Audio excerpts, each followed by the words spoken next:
Mais quelle mouche l'a piqué, lui, le créateur d'Isaac le pirate, Fauve d'or 2002, de Gus le cow-boy ou encore de Socrate le demi-chien, allait se mêler de politique.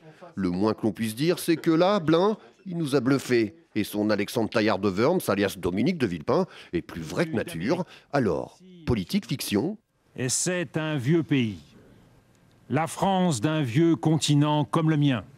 L'Europe, qui vous le dit aujourd'hui, qui a connu les guerres, l'occupation, la barbarie. Je pense même que ce qui a l'air le plus énorme est le plus vrai. Mais lui-même l'a reconnu d'ailleurs. C'est vrai? Oui. Lui-même l'a reconnu et ce qui pourrait être présenté comme quelque chose de brocardant ou ridicule, c'est les choses qui lui plaisent le plus.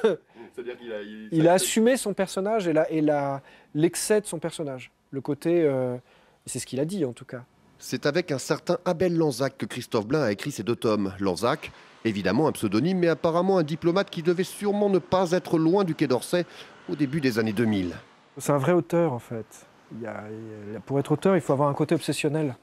Il faut avoir envie de retranscrire les choses selon son propre filtre, d'une manière très intense et avec une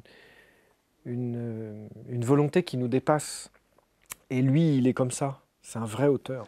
Dominique de Villepin aurait donc, paraît-il, beaucoup apprécié Quai d'Orsay. Les lecteurs aussi. Les 2 albums se sont vendus à près de 200 000 exemplaires.